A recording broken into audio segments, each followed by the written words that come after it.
This week, an outwardly happy couple with a seemingly great marriage is ripped apart by a near fatal gunshot, way too many secrets, and a long term affair within the family. They say to keep your enemies close, but this is ridiculous. Welcome to My Crazy Divorce.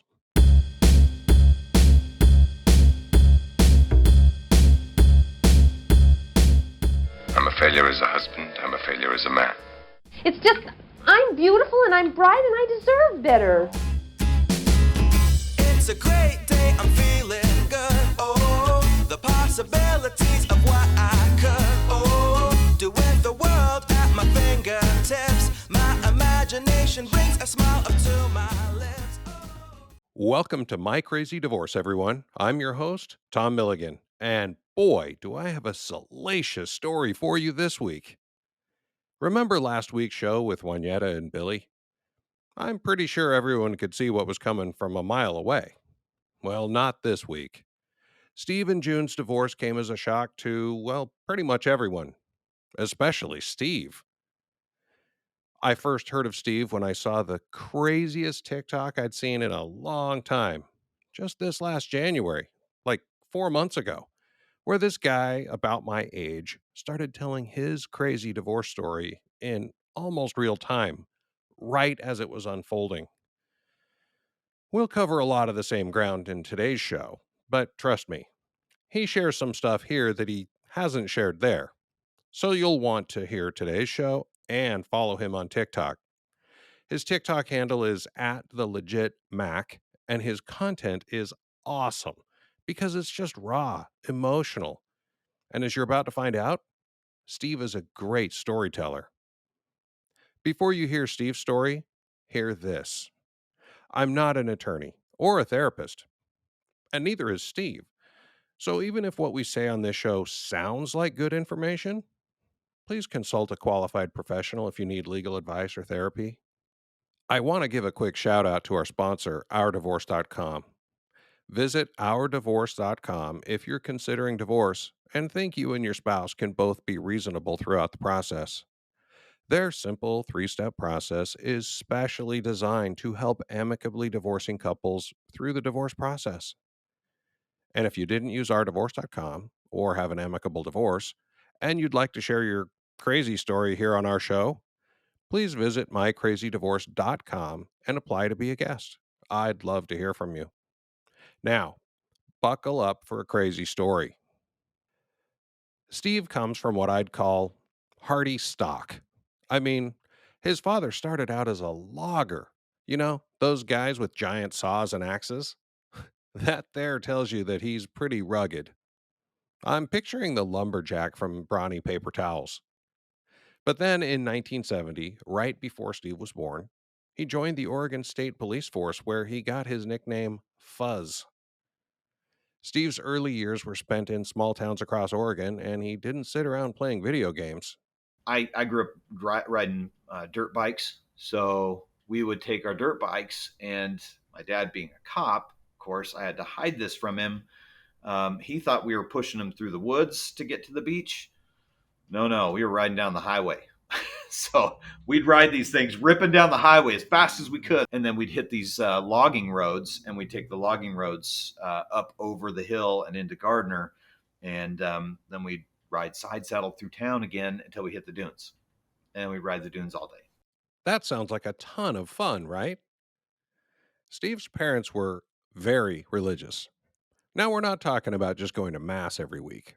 This was hardcore Pentecostal speaking in tongues, or as Steve put it, Benny Hinn shit.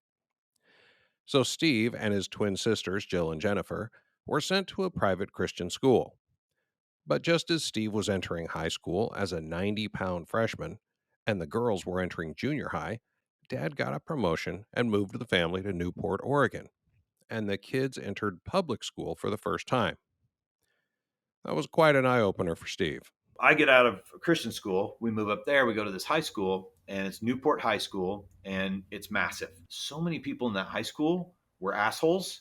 Like it was like every coming of age high school movie you've ever seen, where all the guys are just absolute assholes and all the girls are, way into themselves and cliquey. That was Newport. 3 years later, Steve's put on a little size, and Dad takes another promotion and moves the family about 30 miles south to Florence, Oregon. Florence is a little bit smaller than Newport. It's about 6,000 people, I think, something like that. Newport was around 20,000 at the time, I think. So a little bit smaller town, smaller school. But my sisters, it was their freshman year in high school. So I have twin blonde sisters who are freshmen, and I'm going in as a senior. And I again, I was a small kid. I was finally starting to put on a little bit of size coming into my senior year, and they looked at me and said, "We need to fix you." They buy all new clothes for me, make me do my hair, right? They do this. I mean, this whole thing, and fix me. I mean, they literally just fixed me because I was just a disaster. And I walk in freshman year or senior year, sorry, and they're their freshman year, and I was probably the most popular guy in school. It was the craziest thing ever. Yeah, I know. I went from being an absolute pariah in Newport to being the guy that everybody wanted at their party. That sounds a lot like another 80s movie, Can't Buy Me Love. Great movie. And good on Steve's sisters for taking care of Big Brother. Yeah, things switched up a lot for me from my junior year to my senior year. But yeah, and then I just I wanted out of the house badly. The end of my senior year, I thought I've got to go. The religion, the overt religious thing. I mean, I had started to back away from that, and I wanted to do my own thing. And I love the ocean. I'd grown up surfing, being in the ocean all the time on the beach. And I thought, well, I met a Navy recruiter at school one day. And I was like, yeah, I'll do that. So I went up and I signed up and did the tests. And then I brought the Navy recruiter home and said, hey, Mom and Dad, this is Larry Barr, QM1 Larry Barr, and he needs you to sign paperwork so I can go in at 17. Larry Barr must have been quite a salesman, but I guess he had a pretty motivated buyer since Steve wanted to get away from what did he just call it? The overt religious thing? So, how did Mom and Dad react to Steve's announcement? My mom didn't like it. My dad was, pretty impressed, I think. And I went in the Navy right after I got right after I graduated, about a month and a half after. Well, that's great. I'm glad they didn't get in his way. While Steve's in the Navy, his dad left the police force and became a game warden and moved the family to Bend, Oregon. So, that's where Steve went when he got out. Anyway, I came back there and just loved the Bend area, which is Central Oregon, high desert, really, really neat, beautiful area. Came back, working like 3 different jobs. I think I was swinging a hammer, driving a snowcat, and working as a lifeguard. All 3, just all the time working, trying to grow hair because I was out of the Navy and now I could grow hair. So I got back into the church when I came back. Kind of got pulled back into that whole thing.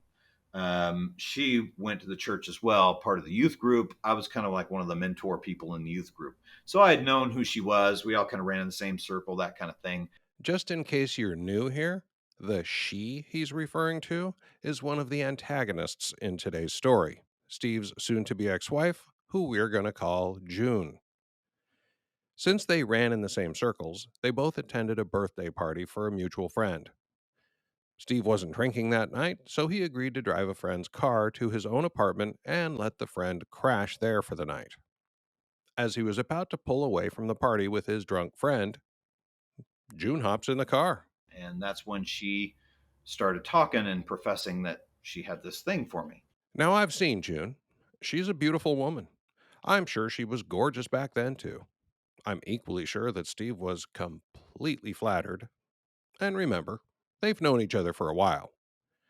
So, just who is this June person? Turns out, she also comes from some pretty hardy stock.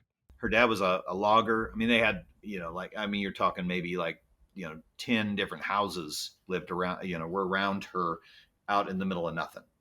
And her dad was a logger. Her whole family, they're all loggers. And like actual cutters, they're out there cutting trees and and doing their thing. And they actually own their own cutting company and all this kind of stuff. And I mean, her dad has, he has like a patch on one eye because he was back cutting a tree after it fell, and there was a loaded branch, so it had a bunch of loaded energy on it, was trapped, and when he back cut it, it came up and swiped his eye right out of his face. Damn, that's gotta sting. I just imagine this big, tough guy wrapping a bandana around his eye socket and telling everyone to keep cutting. That's one tough dude. Her mom, June's mom, got pregnant with her when she was 14. Had her when she was 15. The family kind of, because they were also overtly religious, they basically forced them to get married. Here's some advice. Don't ever let your OBGYN tell you you're in love. In addition to her mom's medical condition, Steve just brought up religion again. So I asked him where he stands on religion now. I would classify myself as agnostic at this point. I believe that God may exist, but it's, good luck proving it at this point. I'm open to hearing arguments. I don't mind talking about it, that sort of thing. But ultimately, that's kind of where I'm at. So. Well, okay. That's pretty clear to me, especially since I also consider myself an agnostic. Their medically induced shotgun wedding turned out, well, about as you'd expect it to. Her mom went off on was cheating almost from day one, from the sounds of things. Cheating. About I think their marriage lasted. This her parents about 9 years, 8 years, something like that, before she ran off with another man. June's dad wasn't ready to give up just because she'd run off with another man. When June and I, when we first got together, I heard stories that she had told. Like, she says, I don't have any pictures of me when I was little.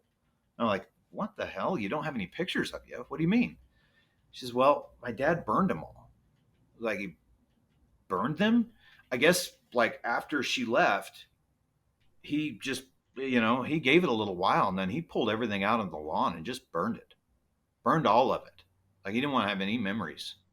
Yeah. He told me, he said, 1 year to the day, because he couldn't get her to, talk to him or do anything. He didn't know what really had happened. Kind of the same thing happened with me, with her. Couldn't get any information. And he said, 1 year to the day, he, like on their, the anniversary of when they split up, he said he walked out back in the back door and he took his wedding ring off and threw it into the woods. That was it. So that was it. Then he was moving on. Yeah, it sucks that June doesn't have any pictures from her younger years. But I personally think it was good for her dad to have a defined mourning period and then a sort of, I don't know, ceremony to signify that he's ready to move on. I like it. So June lives with her dad for a few years, but then moves to Bend to live with her mom and stepdad when she's 13 or 14. Fast forward 4 or 5 years, and we're all caught up to the point that June is hopping in the car with Steve after the birthday party, telling him she has a thing for him. Even though she's just 18 and barely out of high school, Steve's known her for a while and claims she was always very mature for her age. So, why not? We ended up from that point on kind of having this relationship. And then it became something where, I don't know, I at one point, of course, she came by where I was working, and I just told her out of nowhere, I said, you know what? I think I love you. Whoa, that was fast. We were engaged within about 4 months and married within 6, and pregnant 3 months after that. Holy crap. These two don't mess around at all.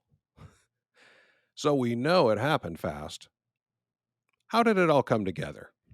We went to this restaurant, Tidal Raves, and which has basically stilted over the rocks, hanging over the ocean. And I just, I had spent every dime I had making her a ring. Had this perfect diamond, picked out all this stuff. It still chaps my ass because she always hated that ring. Drives me crazy. Yeah, in fact, about 10 years ago, she made me buy her a new one. Huh. That story started out great, right up until that last part. I spent every dime I had on it. I think at the time I spent $3,000 on it. This was in 1996, and almost every bit of that was for the diamond, right? So that was a lot of money back then, especially to a kid who's just swinging a hammer. And anyway, I proposed to her. Everybody in the restaurant did the clapping and all that kind of stuff. Everybody clapped and blah blah. Blah, blah. Sounds like most guys, right? I think that's hilarious. So even though she hates the ring Steve designed and spent every dime he had to buy, Steve and June are engaged. Let's plan a wedding.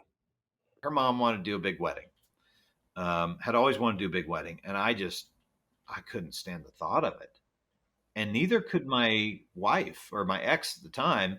She didn't really ever really want to do that. So there was one day she worked at a coffee shop at the time. She managed a little coffee hut. And I pulled up in there and I said, "Hey, um, let's go down and get our marriage license. Let's just do this thing." And she's like, "All right." So we did. We got the marriage license. We thought we were going to be able to get married that day, but it took like 3 days to get the license. So we applied for our license, got everything together. We didn't tell anybody. Um, we didn't know that they would put it in the paper. And of course, in 1996, everybody got the paper.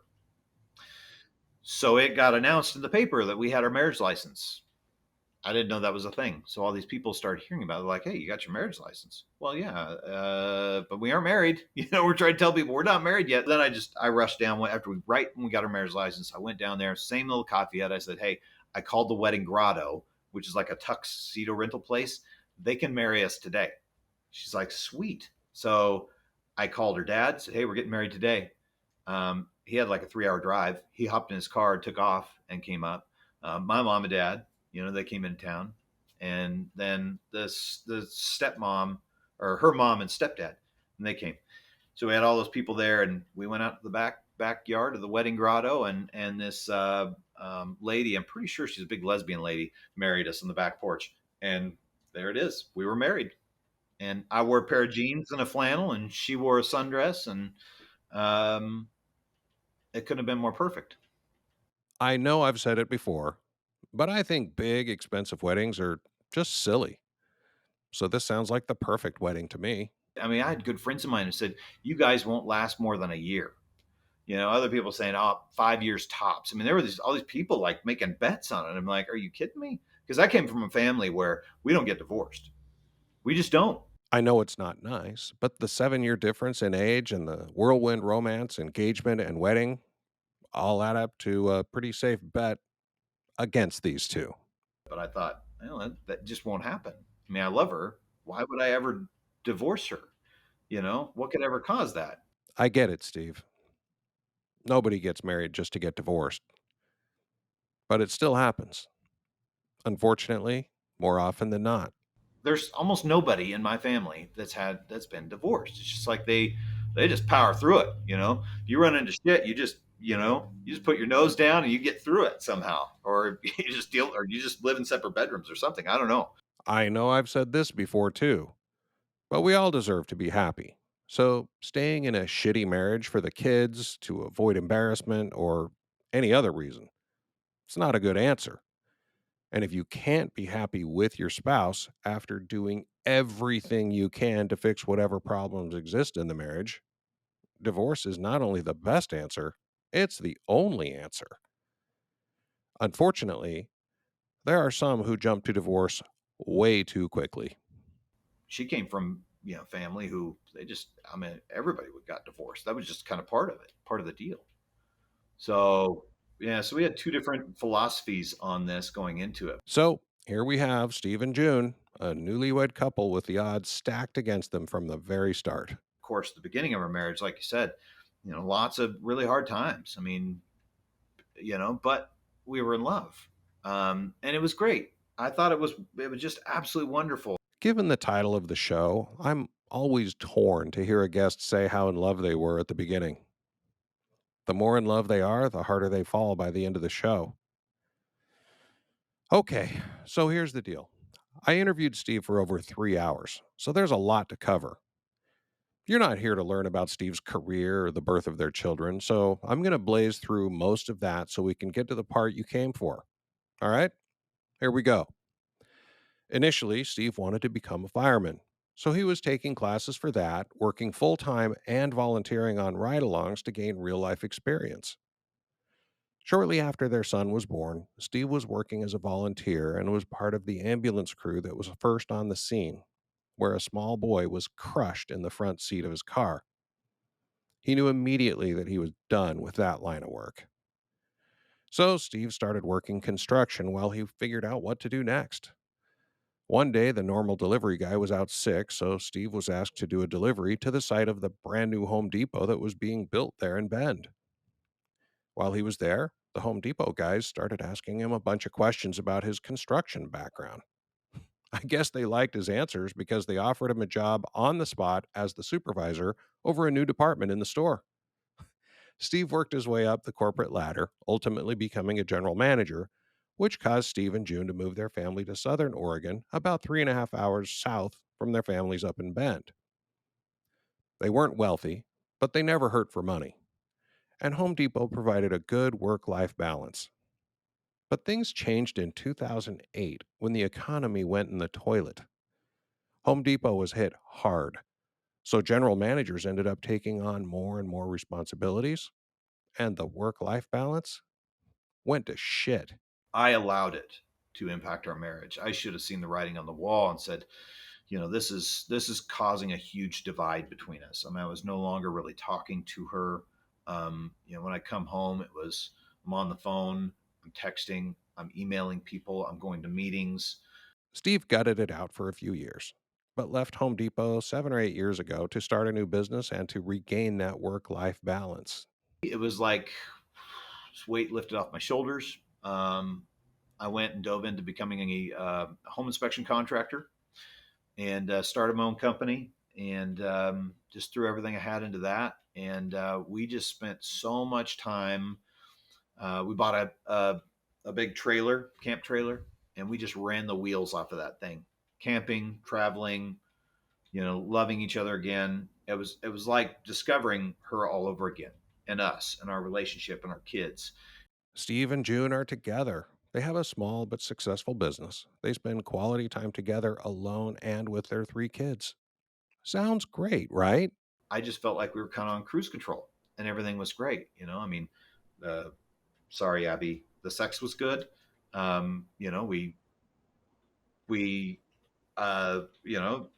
constantly saying we loved each other. I'd come downstairs, she'd be making coffee, and I'd hug her, and she'd touch my hand and say she loved me and all this kind of stuff. At this point, it almost sounds too good to be true. Well, you know what they say.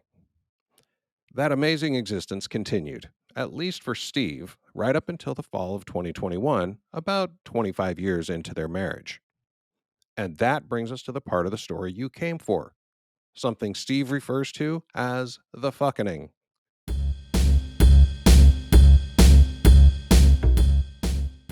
Deb, are you okay? You don't seem like yourself lately. Oh my gosh, Barry and I have been talking about getting divorced, and just the cost alone, $15,000 just to retain an attorney. I know, but why don't you guys try getting divorced online with ourdivorce.com? I haven't heard of ourdivorce.com. It's completely free to try, and ourdivorce.com can get you divorced for $2.99 as long as you and Barry can put in all the information and finish it. You could get it done in a weekend. Well, we do get along. I mean, we both want the best for each other and just to get on with our lives and be happy. $2.99? $2.99. Ourdivorce.com? Ourdivorce.com. We're going to check it out. Let's review the characters that will play a role in the fuckening. We already know Steve and June, Steve's dad, also known as Fuzz, and Steve's twin sisters, Jill and Jennifer. And in case anyone really cares, Jennifer is the older of the two by about 7 minutes.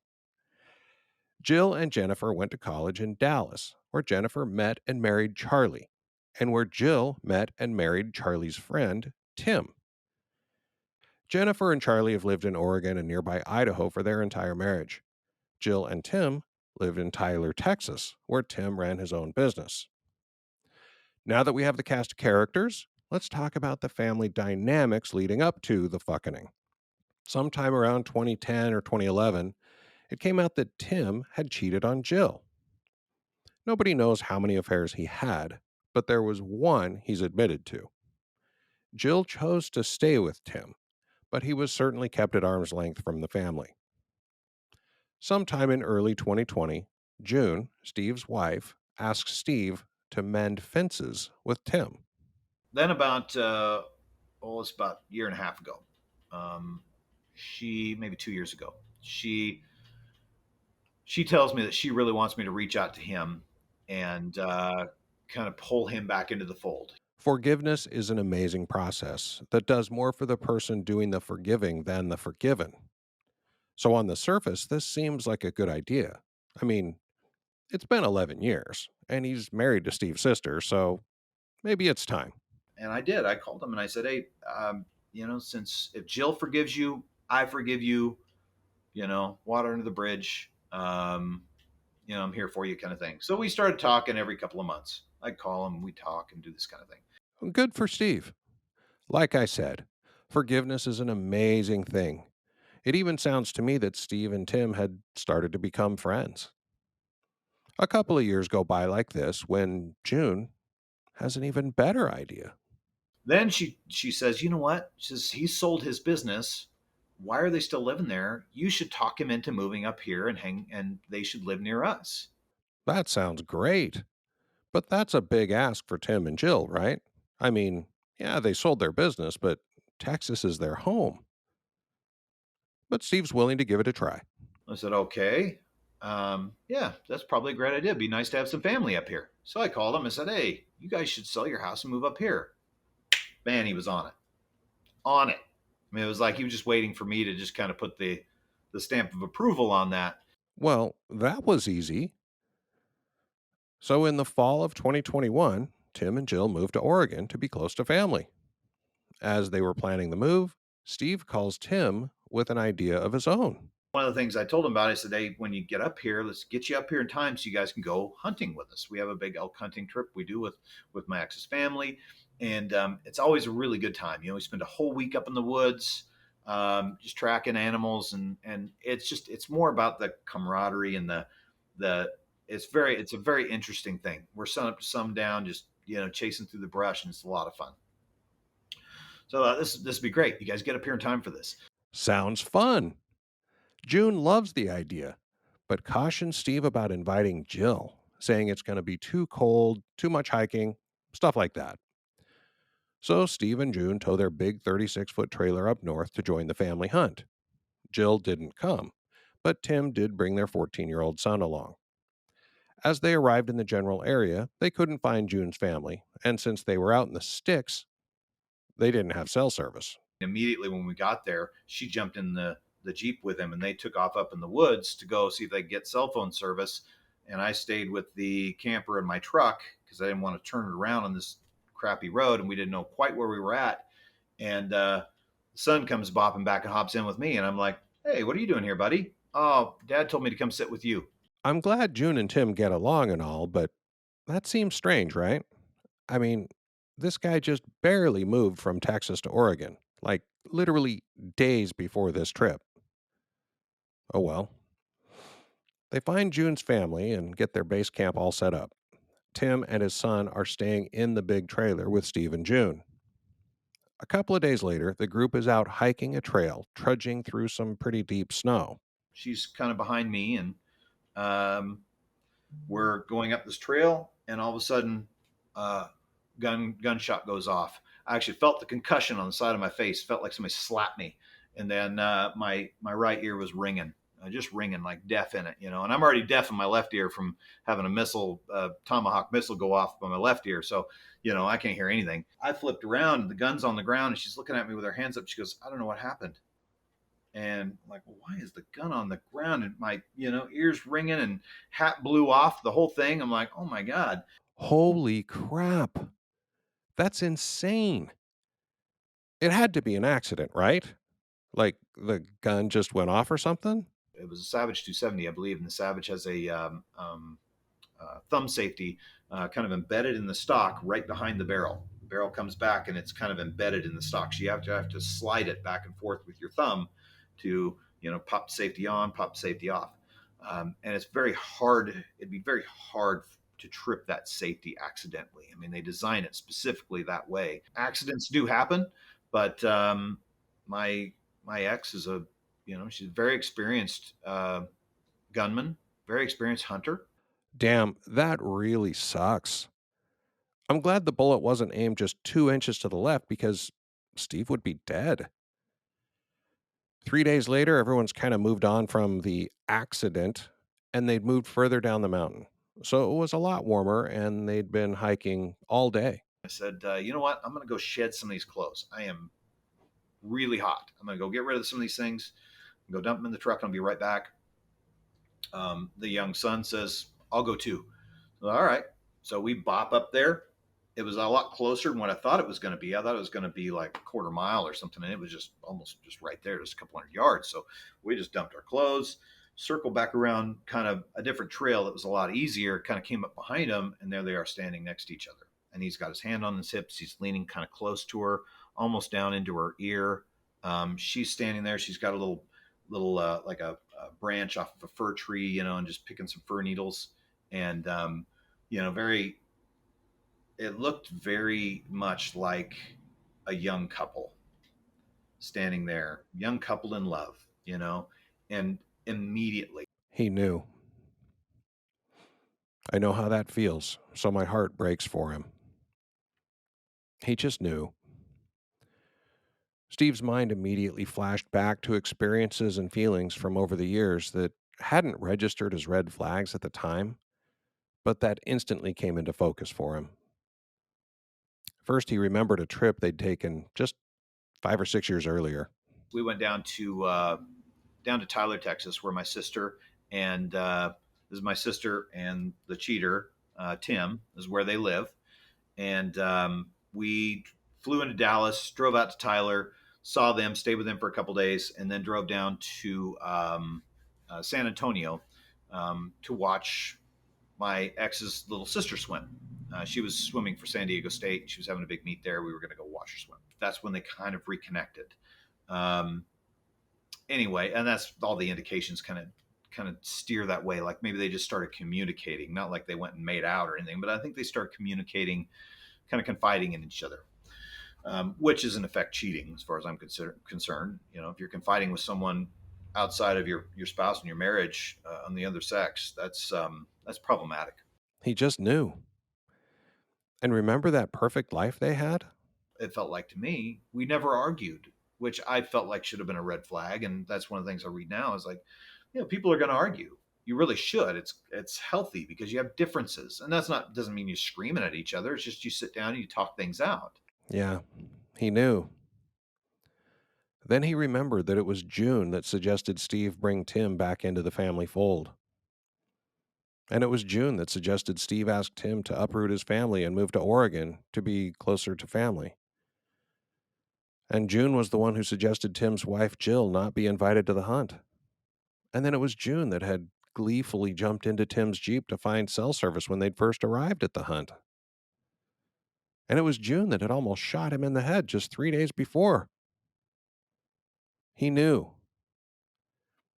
But his blood ran cold when he remembered Tim's reaction to the so-called accident. I remember looking past her after the gun went off and seeing Tim sit down on a stump, and he looked disappointed.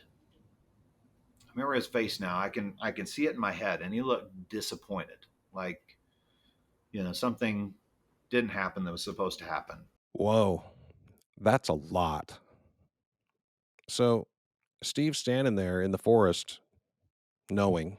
Immediately, I walked up to her, and we kind of walked ahead, and I said, "We need to talk like right now. We've got to talk." And she says, "Okay." I could tell she was kind of nervous, and we get up to the road. We just kind of bailed up, went up to the road, and started walking back to where all the cars were parked. The truck we put our stuff in wasn't ours. It was one of the other people's. So we walked past that. We were just walking up the road to get there.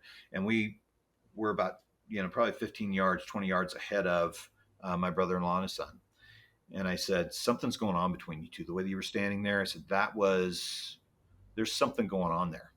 I need you to tell me there isn't, you know?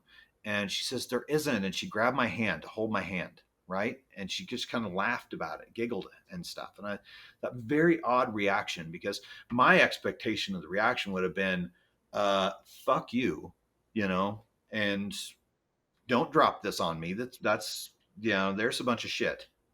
This isn't something really angry. That's what I expected. And I didn't get it. I got giggles and hand holding, and it just didn't feel right. I got to tell you guys, I teared up when Steve was telling this part of the story. Finding out is hard, but when your spouse doesn't even care, that's a whole new level of hurt. So Steve is heartbroken. He lets go of her hand and says they'll just have to talk later. Unfortunately, they're about 45 minutes away from their base camp, and they'd come in Tim's Jeep. So they all climb in for the ride back. And he hops in and leans over and looks at me and says, this is going to be a long ride. Yeah, that would be the longest 45-minute ride in history. I was still kind of questioning myself. Like, did I see what I saw? Is that for real? You know, still kind of, and I kept pushing it down. Like, I did not want to believe that. Obviously, I didn't want to believe it. So I would have the moment and then, okay, I got to be just, you know, I'm freaking out over nothing. It was nothing, right? So when he said that, I'm like, what the hell? After a ride that seemed like it lasted for hours, they got back to base camp. Remember, Tim and his son are staying with Steve and June in their trailer. We get back to the camp. It started raining a little bit. Start a fire. We always start a fire, and he sat out there by the fire by himself in the rain for hours and never came in the trailer. We actually went to bed before he came in. Now, of course, now I'm thinking, okay, he was probably afraid that I knew something more than I did, and was thinking I was going to, do something violent to him, because, of course, we're up in the middle of nowhere, and everybody has weapons. Next morning, he gets up early and he packs everything up. I walk outside. He's getting ready to leave. I'm like, you're leaving? This is like 2 days early. I'm like, yeah. He says, yeah, I got stuff I got to do. Okay, that's odd. Look, Steve seems like the nicest guy on earth, and I'm glad we've become friends over the past few weeks. But let's face it, he's a military veteran, an armed and experienced hunter, and he knows Tim and his wife have a thing going on. I'd be worried too if I were Tim. But remember, just because Steve knew, he was still questioning and hoping for the best. I walked in the camp trailer. I go over there and open it up, and there's June standing inside, and I said, so did he's leaving, right? And she goes, oh yeah. And then she kind of played that off like it sounded odd that she already knew, like, why was she talking to him? How did she already know? And he's like, this is weird, right? Because we were just in bed. So the only way she would have known, honestly, is if he had texted her. So Tim takes off, leaving an awkward couple together in their trailer. That sounds fun. Later that day, they were out hunting. The group spread out to follow a bunch of cow elk, hoping they'd lead them to a bull. Steve and June were waiting for the rest of the group, and June sat down to wait. So I sat down next to her. I put my arm around her because she's shivering and she wasn't dressed for the cold. And we were all in a real shady area. And she was real cold to me. Like, I reached around her shoulder and I grabbed her hand, and I had my hand on top of hers, and she pulled her hand away. Well, that's okay. This is weird. This is really strange. And then she said, we should probably split up. A very confused and heartbroken Steve walks away, pondering all that's happened, and starts composing a list of red flags on his phone. The list turned into a text message. So I was going to send that to her, and I thought, nah, it's too passive aggressive. I'm not sending her a text like that. So just what was in that message? Let me pull it up. Why not, right? And I'll read just the first part of it. So it says, I really need some reassurance. Nothing was going on with you and Tim. even if it was just a crossing the line, emotional connection or something. I don't know. So I'm replaying this whole week in my head, and I'm having a hard time with things. Even this morning, I sit next to you, and I put my arm around you to warm you up. And I really felt like you could have done without. No hand touch, nothing. And your reaction to my bringing up feelings wasn't, bringing up my feelings wasn't exasperated. It was pretty calm, which I wouldn't expect. I figured that if I was wrong, that you'd be pissed about me even thinking that. I know I'm probably blowing this up in my head, but it feels like you don't really want me around and your mind is somewhere else. Yeah, good call on not sending that text, Steve. This is the type of message that needs to be delivered in person. So that's what Steve did.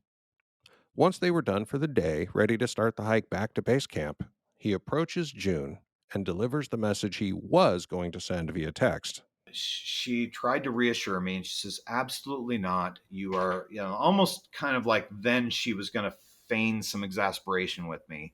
It was really almost faked. And that's the way it came across. Once again, Steve is confused, hurt, and probably angry. But what to do? A while later, they're about halfway back to base camp when he feels a tug on his jacket. So he turns around, and June has a message of her own for him. When we get back to the camp trailer, I'm going to fuck your brains out. Now he's really confused. It's like, well, shit, everything must be absolutely fine because who would do that? Right. So she must be legit here. And this must be the real deal. And it's not happening. Memory erased, right? Everything's good. We men really do think with our little heads, don't we? We did get back and she did. And it was weird. It was super, super weird, distant, felt wrong, felt very wrong. And it did from then on out. Things were just weird. Steve knew, and I think June could tell her act wasn't working anymore.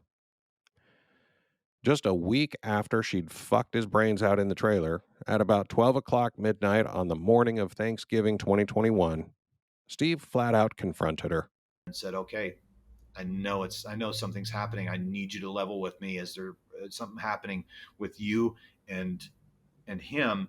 And she leveled with me and she just says yes. She says yes. I asked her, my question to her was, are you having any relationship with anyone, any emotional thing, anything, text, anybody outside of me, another man? Are you having any sort of anything with them? And she says yes. And I said, oh, is it him? Is it my brother-in-law? Is it Jill's husband? Yes. I was like, oh my God. And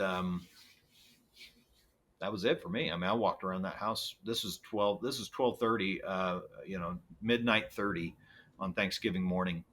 And I walked around for a couple hours and I finally came back up and I woke her up. She was sleeping somehow. How long has it been going on? And she says, we've always had a connection. And that's the only thing she ever really told me about the relationship or anything that's happened.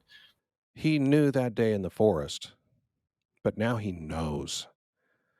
An hour later, Steve has a gun in his hand and he's contemplating suicide when his dad calls. Probably saved my life and pulled me out of this, thing that this stinking pit that I drove myself down into. Not being able to see that there's still life and you still have family and you still have, your kids and, it's not that bad. Even though it felt like the end of the world. Like a lot of us, Steve used to judge other men that couldn't seem to handle losing their wife. You'd see men on this big introverted downward turn because they separated from their, from their woman. And I just get disgusted. Like, come on, man, suck it up. You're a man. Pull this out. You're supposed to just, grit it down and get on past it. I mean, really? And then it happened to me. And now I get it. Because, I was, I still have those ups and downs where you don't want to swing your feet out of bed in the morning because you lost your life.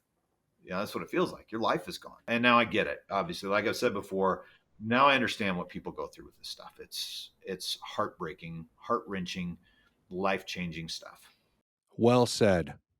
Life changing is exactly right. So it's 3:30 or 4 in the morning. Steve's on this life-saving call with his dad, and he gets a text from June. Don't drop the bomb on your family, not on Thanksgiving. I'm like, drop the bomb?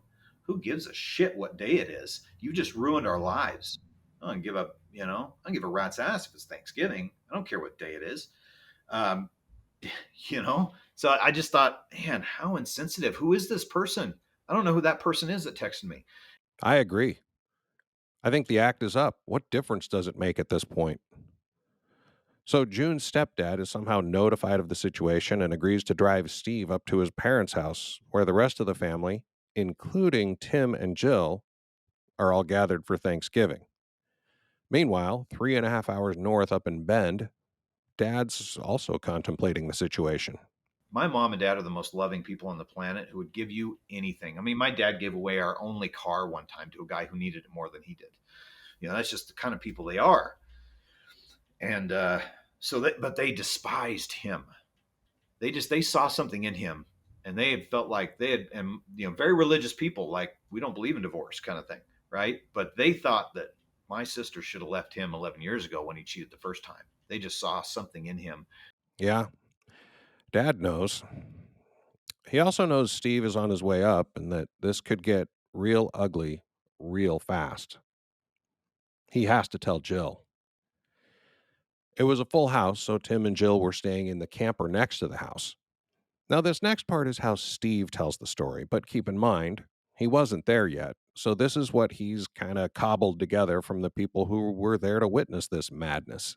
So my dad goes out to tell my sister, and he's walking up there, and Tim is standing outside. And this is like 3:34 in the morning. And as my dad's walking up, he says, "Just so you know, I don't have a gun on me." And making sure he knew. And of course, Tim, first thing he does is latches onto that, like, "Oh, what are you going to do? You going to kill me? You going to kill me, Fuzz? Is that what you're going to do?" And then breaks into this whole thing where he acted like he was going to fight my 78-year-old dad. Yeah. So he turns around, goes up in the trailer, and looks at my sister, who was in bed, and he says, "Pack your shit, we're leaving." That's what he said to her, to my sister, who he cheated on. "Pack your shit, we're leaving." I says, "No, I'm not leaving anywhere." And she says, I'm here with my family for Thanksgiving." And then she looked at him, she says, "You've done it again, haven't you? You've done it again." And, accusing him, saying, "You cheated." She just knew it. Jill's done. She tells Tim to pound sand. She's staying. Tim now knows Steve's on his way, so he convinces his daughter's boyfriend to give him a ride home, 3.5 hours south to Medford. As he packs up his stuff to leave, he does what every dirtbag does when they're caught. He deflects, gaslights, and tries to justify their behavior. He actually did tell her his version of everything, which is basically him just telling her that he had never really loved her, that she basically, it was all her fault that he did this, and that they were meant to be together. This is, Tim and my wife, that they were meant to be together, and it was her fault. Never an apology. If there is an apology, it's always like, "I'm sorry you're feeling this way, but," it's that kind of a thing that you get from these people. And it's like, my God, can't you just, I mean, I'm the one who got cheated on, and I have apologized for shit. So Steve's riding north while Tim's fleeing south. They undoubtedly passed each other on the highway at some point that morning. Steve arrives at his parents' place mid-morning on Thanksgiving Day. All the families there, and probably the most solemn, horrible Thanksgiving we've ever had. Everybody's sitting around the Thanksgiving table, bawling intermittently. It was just crazy. All of his kids, all of my kids, my sisters. We're all just in shock, disbelief. Damn. Happy Thanksgiving, everyone. Tim and June spent Thanksgiving together at Tim and Jill's house in Medford. Special, right? She immediately went over to his house that night, and I think that it wasn't 2 days later that they rented an Airbnb and moved in that thing with each other. So they were there for 2 weeks while I went and cleaned out the house of my things and grabbed what I wanted, which probably wasn't enough. I should have cleaned that sumbitch out. I don't know if this is a psychological fact, but I personally believe that good men, even if they're the victim of infidelity, assume an unfair share of the guilt and burden involved. I further believe that they do this because they've been raised to be the protector of families. But when the family unit dissolves, we feel as if we've failed. To compensate for this failure, we tend to give up more than we should in a divorce. I think that's what Steve did here. I was trying to play the nice game with her, not realizing that she had been playing me for a very long time. And I thought I could kind of, you know, I guess work, kind of keep things open between us and we could just work this out. And she had already passed that point. She was extremely vindictive, and I had no idea to what point. But I think a lot of this came from her need to justify what she had done. And in order to justify that, she needed to villainize me. I had to be the villain. And if I was going to be the villain, then she couldn't work with me. She couldn't pretend that I was the nice guy. Yep. And no matter how good Steve was, that's exactly what happened. Despite the fact that Steve didn't take much at all from their home, she has very publicly stated that he took everything, leaving her only a couple of corn dogs or something silly like that just to villainize him. Of course, there's also very public evidence of her selling all their shit on Facebook Marketplace and Craigslist after he'd supposedly taken it all. So there's that. Right after I left, then they pretty much moved into my house together and lived there to try to sell it. She ended up overpricing the house by like $80,000, I believe intentionally, so it wouldn't sell while they looked for a place to move into. So while June is supposedly trying to sell the house, she and Tim make plans to move north. I assume to be closer to her parents. The day before they were to move into a house up here. So, figure that out. Then we got her principal broker, really, really great lady I've known for years, to take the listing. And she immediately lowered the house price down to where it should be, and it sold almost immediately. June is a real peach, right? At 52, Steve's starting over. I mean, I already lost my wife of 25 years, the mother of my children, the, love of my life last minute. I've come to grips with that almost off myself. I don't know how many times. And now I've dumped my career because I couldn't be in the area where I was because I lost my mind. And now I moved up to a whole new area and just trying to figure things out and start over. Part of starting a new life is ending the old one. Steve needs to get divorced. You got to file for divorce. So I'm like, oh, well, shit. All right. So then I, try to get a lawyer. Oh my God. Every lawyer is backed up by like a month and a half, and then they're interviewing you like, whether or not they'll take the case. Almost like I think I called a few of them. They're like, nah. It's almost like I think the reason they didn't take it was because there's not enough money in it. Oh, there's not. Yeah, nah, that one's going to be too simple. They don't want that. They want something where there's going to be some money in it. So finally, I did find a lawyer. They flaked out on me. I ended up doing the paperwork myself, which is an absolute nightmare. Absolute nightmare. Did this paperwork myself, filed it because I was like, I got to get this filed. Now I'm feeling like everybody's telling me I'm going to get it filed. So I filed it myself, did the whole thing, paid the fees. I think it was like, I don't know, it was like $250 or something like that, $300. And, got the thing filed. Okay, great. I'm sure I screwed it up. My new lawyer has told me that, yes, I did pretty well screw it up. But it's like, I think they write this stuff in a certain way so that only lawyers can really do it because they want your goddamn money. They want your money. That's all they want. They could give a shit about you and your marriage or who you are. They want your money. No doubt about that. Have I mentioned that we're sponsored by ourdivorce.com? Unless you want to pay attorneys a lot of money for your divorce, you should probably check them out. If both parties agreed, of course it's quick, and I think it is that way with just about anybody. If both parties agree, it's 3 to 4 weeks you could be divorced. It doesn't take any time at all. It's just a matter of kind of rubber stamping this thing. She agrees, I agree. You guys are divorced. I promise. I didn't pay Steve to make a commercial for ourdivorce.com, but he's hitting on all the talking points from his own experience. But in reality, for any divorce to be completed without involving attorneys, both parties have to be reasonable and willing to work together. That's not what's happening here.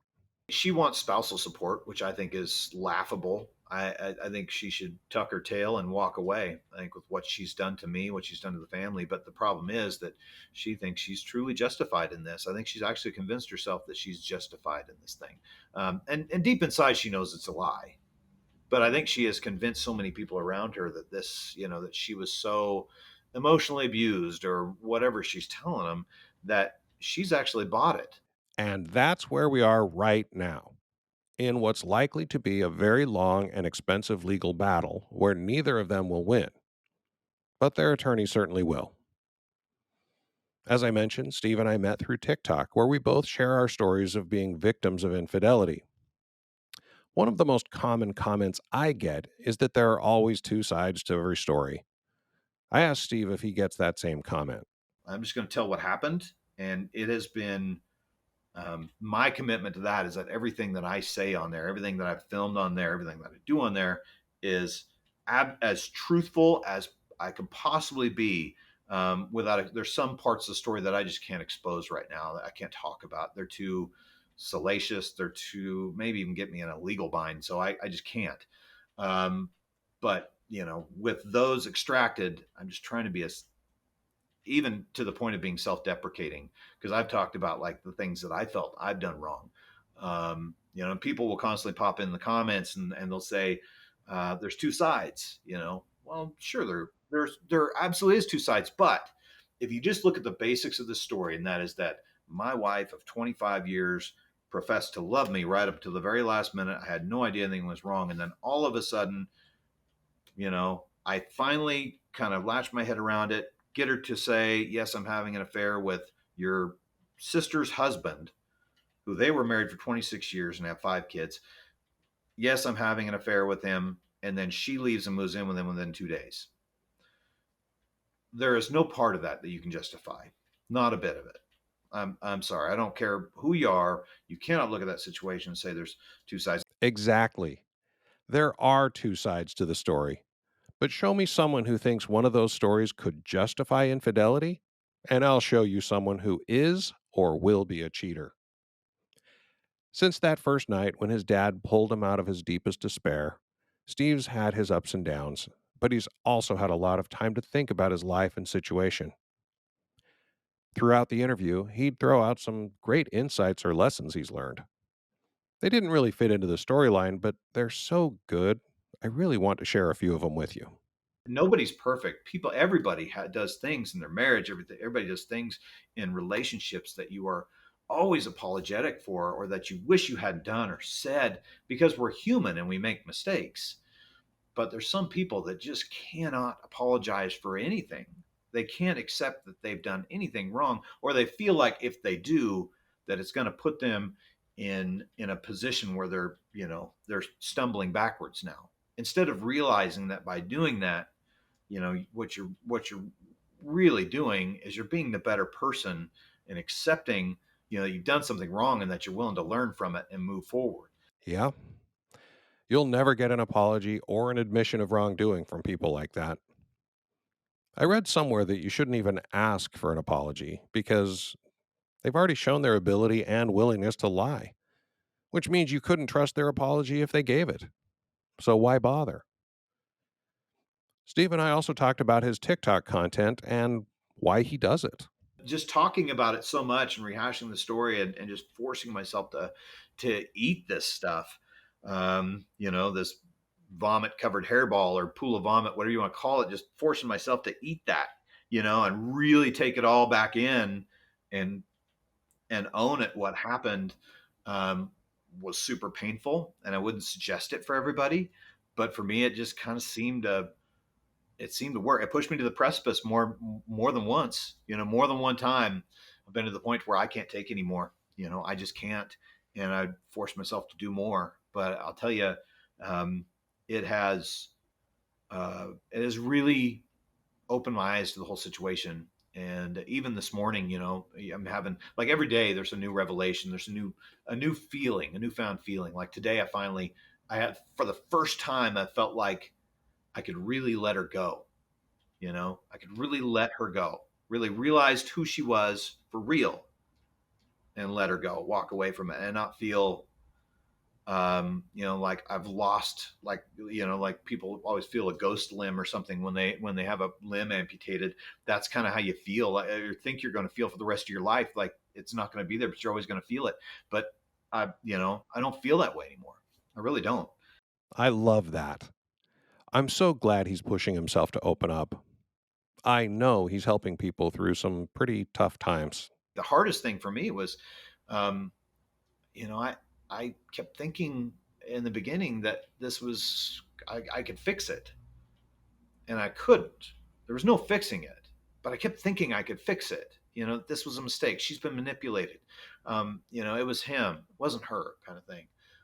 Anything I could do to make my mind feel better about it, and that wasn't the truth at all. And finally, come to grips with the truth that this was probably more her. And that's something that my buddy of mine, that Craig Lemon, he told me right in the beginning of this thing. This guy should be a counselor of some sort, but he said, man, he says, you're going to find out.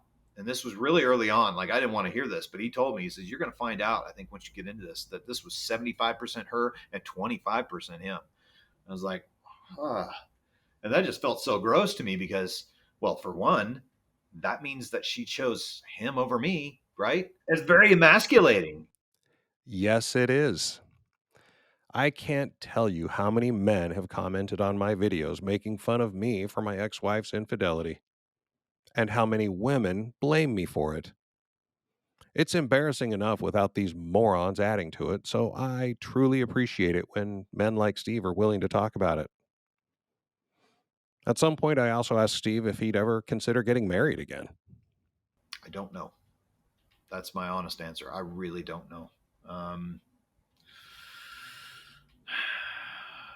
it's tough to say. I mean, I am a little jaded at this point towards marriage, and maybe a little bit early on for me to even be able to see past that jadedness in a point in time when I feel like, it's there. I mean, so I know how I felt about marriage.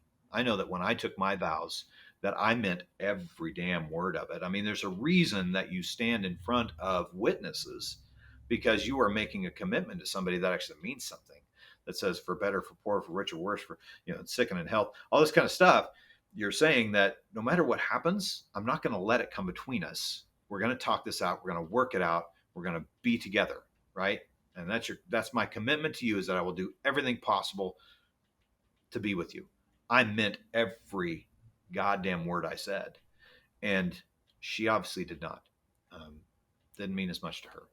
And to me, that it's one of those things where, if I'm going to go get married again, how do I know that other person means it as much as I do?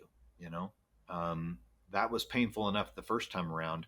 I don't know if I could do that again. So, I guess the answer to the question would be, it would have to be somebody who I know for certain, without a doubt, was as committed as I was, loved me as much as I did them, and I knew that this was it. We weren't going to be jacking around, and we would talk to each other. If I could find that person who I know I could talk to, that we could actually sit down and discuss differences and get through those tough times, and that I could trust, then maybe. I don't know. I totally respect that answer. I think it's going to take a while for him to trust again. And who could blame him? I look back on it now. I don't know if there was anything I could have done. I mean, you always think, when you get divorced, you're always thinking, God, what could I have done? Could I have hugged her more, kissed her more, told her I loved her more? I mean, what was it? There's something, definitely something I could have done to salvage this. And I think in a lot of cases, I think you just have that, it's something is planted in their head and it's already done. And I don't know that there's anything you could have done. And looking back like that too isn't healthy, I don't think, because, woulda, coulda, shoulda. That the only thing you can do from that situation now is just learn from it and move on. I've always told people, I said, the next person that gets me is going to get the absolute best version of me, because my God, have I been through the fire.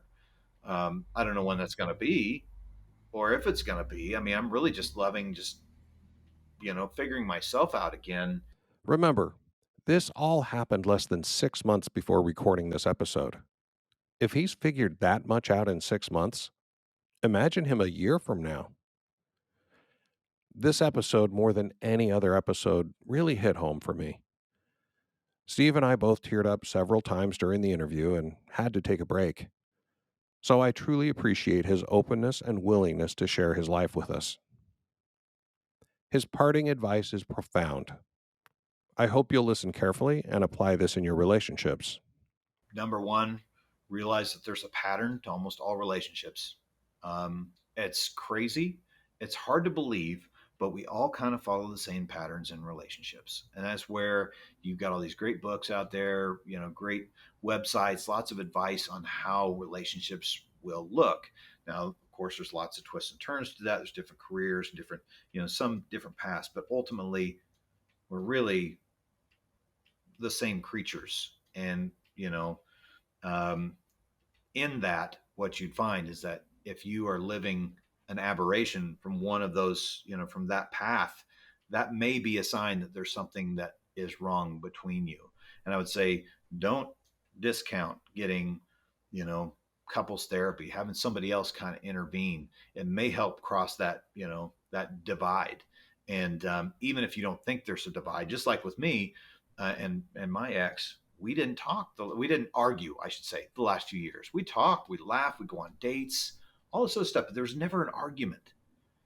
And I should have taken that as a red flag. I thought it was like, man, we have the perfect marriage. And that's what everybody, all of my friends have said. Like, they were shocked when this happened, just shocked.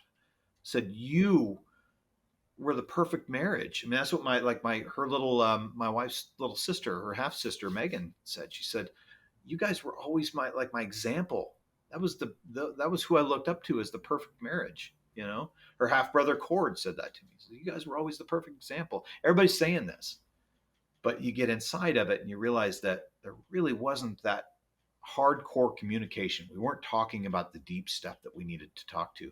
And when you're married to somebody, there shouldn't be anything that you can't talk about. Nothing. I mean, if you're holding something back, if you feel like you have to hide something, then that's an issue. And I mean, that's, that's something I'm be looking forward to in a relationship in the future, is that I have that openness with somebody that I can talk about absolutely anything with. And I didn't have that with her. So, that would probably be the biggest piece is communication, and just realizing that we all kind of follow the same path. And if you're not following that path, if something's different, then you may want to talk to somebody. It can't hurt anything. You have such a massive investment in this relationship with this person, in the number of years, and your children, and all these things you built together, this life that you built together, that spending a few bucks and a few minutes talking to somebody can't hurt. Can't hurt at all. So that would be my big recommendation, my big piece of advice. I love it. I can't thank Steve enough for taking the time to share his painful story, especially since it's still so new and raw. I know how hard that is. Steve provides almost daily updates to the story and the lessons he's learned on his TikTok channel. You can follow him at the Legit Mac on TikTok. I hope you've enjoyed this story and learned at least one thing you can use to improve your marriage or relationship so you don't end up on my show. But if it's too late for that and you have a crazy divorce story you'd like to share, please visit our website at mycrazydivorce.com and click on the Apply to be a Guest button right now. I'd love to help you tell your story. If you did enjoy the story, please tell the world by giving us a 5-star rating on the platform you're using right now to hear my voice. It really helps. Thanks for listening. Join us again next week for another crazy story. Have a great week, everyone.